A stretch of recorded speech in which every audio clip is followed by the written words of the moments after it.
तो फिल्म की शुरुआत होती है। हम एक आदमी से मिलते हैं जिसका नाम है रोएस।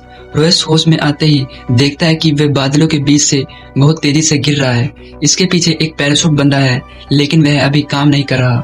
वह हवा में हाथ पैर मारता है, बटन दबाने की कोशिश करता है और बिल्कुल जमीन के करीब आकर वह पैराशूट खुल जाता है। रोएस सीधे पेड़ों को तोड़कर जंगलों की जमीन पर गिरता है। वह कोई आम इंसान नहीं, वह एक बहुत ही शातिर और ट्रेंड मशीनरी भाड़े का सेना है।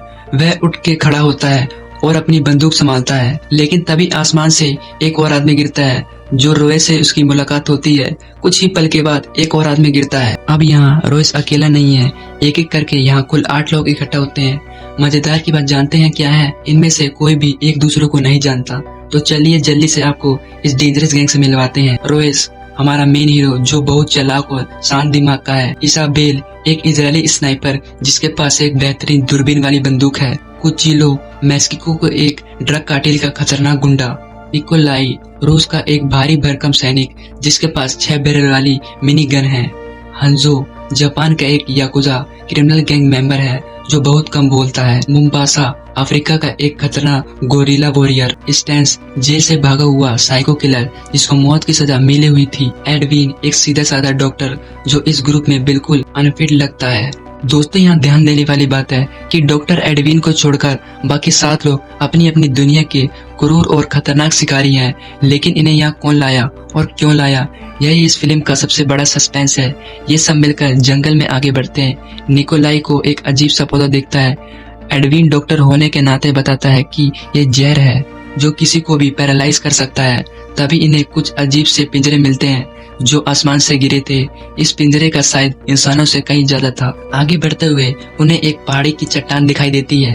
रोएस कहता है कि हमें ऊपर जाकर देखना चाहिए कि हम आखिर कहाँ हैं। जब ये सब पहाड़ के ऊपर पहुँचते हैं तो जो नजारा उनके सामने आता है उसे देखकर उनके पैरों तले जमीन खिसक जाती है। सामने आसमान में कोई एक सूरज नहीं था, बल्कि वहाँ कई सारे बड़े बड़े अजीब रंग के ग्रह प्लैनेट्स दिखाई देते हैं। अरे भाई, ये हम कहाँ आ गए? ये तो हमारी धरती माँ है ही नहीं। इसाबेल और रोएस को समझ आ जाता है कि ये लोग पृथ्वी अर्थ पर नहीं बल्कि ब्रह्मांड के किसी दूसरे अजीब से ग्रह पर हैं। तभी अचानक जंगल में कुछ हलचल होती है। अजीब सी भयानक आवाज आने लगती है और तभी उन पर हमला होता है। लेकिन हमला करने वाले इंसान नहीं बल्कि अजीब से सींगों वाले डरावने 4 पैर वाले शिकारी कुत्ते थे। ये कुत्ते बेहद हिंसक थे। हमारे गैंग के लोग अपनी बंदूक से अंधाधुंध फायरिंग शुरू कर देते हैं। निकोलाई अपनी मिनी गन से गोलियों की बारिश कर देता है। इजाबेल अपनी स्नाइपर से निशाने लगाती है। इस लड़ाई में कुचिलो नाम का ड्रग कार्टेल वाला गुंडा बाकी सबसे अलग हो जाता है। तभी अचानक एक अजीब सी सीटी बजती है और वो सारे एलियन कुत्ते वापस भाग जाते हैं। रोएस को समझ आ जाता है कि कोई उन्हें कंट्रोल कर रहा है, लेकिन जब वो पीछे मुड़कर देखते हैं तो कुचिलो गायब होता है। थोड़ी दूर पर कुचिलो की आवाज सुनाई देती है, बचाओ बचाओ, मेरी मदद करो। इसाबेल उसे बचाने भागती है, लेकिन रोएस उसे रोक लेता है। रोएस अपनी शिकारी बुद्धि से जान बचाता है कि यह एक ट्रैप है। कुचिलो असल में मर चुका है और कोई उसकी आवाज की नकल करके बाकी सबको वहां बुला रहा है ताकि सबका शिकार किया जा सके। यह देखकर ये लोग समझ जाते हैं कि उनका पाला किसी बहुत ही शिकारी चीज से पड़ा है। अब कहानी में आता है एक बड़ा ट्विस्ट। रोएस और उसका ग्रुप आगे बढ़ते हुए एक अजीब से कैंप में पहुंचते हैं। वहां अजीबोगरीब हड्डियां टंगी हुई थी और वहीं उन्हें एक खंबे से बंधा हुआ एक बहुत ही खूंखार जीव दिखाई देता है। ये और कोई नहीं बल्कि एक प्रेडिक्टर शिकारी या एलियन था, लेकिन वो वहां बंदी बना हुआ था और अधमरा था। तभी अचानक इनविजिबल होकर घूम रहे कुछ दूसरे प्रेडिक्टर उन पर हमला कर देते हैं। दरअसल इस ग्रह पर 2 तरह के प्रेडिक्टर के बीच जंग चल रही थी। एक छोटे वाले और दूसरे बड़े सुपर प्रेडिक्टर। जो खंबे से बंधा था वो छोटा प्रेडिक्टर था और जिन्होंने हमला किया था वो नए और ज्यादा खतरनाक सुपर प्रेडिक्टर थे। इस हमले में मुम्बासा मर जाता है। प्रेडिक्टर्स के पास ऐसी शक्ति थी जिससे वो गायब हो सकते हैं और उनके पास लेजर गाइडेंट हथियार हैं। बाकी बचे लोग जान बचाकर भागते हैं। भागते भागते वो एक नदी में कूद जाते हैं। जब वो नदी से बाहर निकलते हैं तो उनके सामने एक अजीब सा आदमी आता है जिसने प्रेडिक्टर्स का ही हेलमेट और सुरक्षा कवच पहना हुआ था वह उन्हें एक सुरक्षित जगह पर ले जाता है। इस नए आदमी का नाम नोलैंड है। दोस्तों, नोलैंड यहाँ पिछले कई सालों से छुपा हुआ है। वो प्रिडिक्टर्स के मरे हुए सैनिक के हथियार चुरा कर जिंदा बचा हुआ था। नोलैंड उन्हें बताता है कि यह पूरा ग्रह असल में एक गेम रिजर्व शिकार का मैदान है। प्रिडिक्टर्स हर सीजन में पृथ्वी और दूसरे ग्रह से सबसे खतरनाक शिकारियों जैसे तुम लोग हो वो किडनैप करके यहाँ लाते हैं ताकि वो अपना शिकार करने का हुनर हंटिंग स्किल्स बढ़ा सके। नोलैंड उन्हें यह भी बताता है कि प्रिडेटर्स के कैंप में एक स्पेसशिप है, अगर वो उसे चालू कर ले तो वापस धरती पर जा सकते हैं। लेकिन नोलैंड खुद पागल हो चुका है। रात को वो हमारे हीरोज को एक बंकर में बंद कर देता है और बाहर से धुआं छोड़ देता है ताकि वो सब मर जाएं और नोलैंड उसका सामान और हथियार चुरा सके।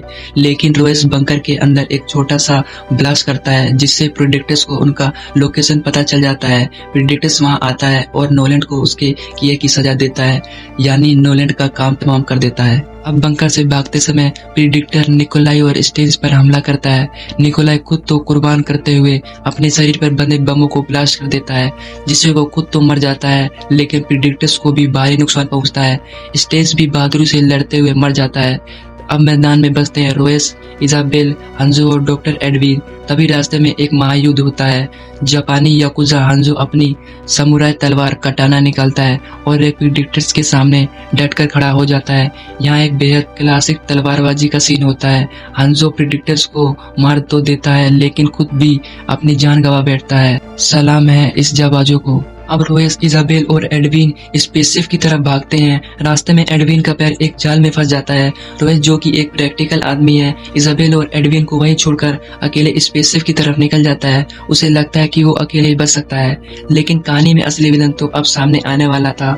इजाबेल जब एडविन को बचाने की कोशिश कर रही होती है तभी एडविन अपनी जेब से वही जहरीली पौधा निकालता है और इजाबेल को काट लेता है। इजाबेल पैरालाइज हो जाती है। जी हाँ दोस्तों, एडविन कोई सीधा साधा डॉक्टर नहीं बल्कि वो धरती पर एक साइकोपैथ सीरियल किलर था जो लोगों को जहर देकर मारता था। वो यहाँ प्रिडिक्टर्स के इस ग्रह को अपना नया घर मान चुका है क्योंकि यहाँ कोई पुलिस नहीं है। इधर रोयस उस बंधे हुए छोटे प्रिडिक्टर्स के पास पहुंचता है। रोयस उसकी बेड़ियां खोल देता है। बदले में वो प्रिडिक्टर्स स्पेसशिप को चालू कर देता है ताकि रोयस धरती पर जा सके। लेकिन तभी वहाँ बड़ा सुपर प्रिडिक्टर आ जाता है।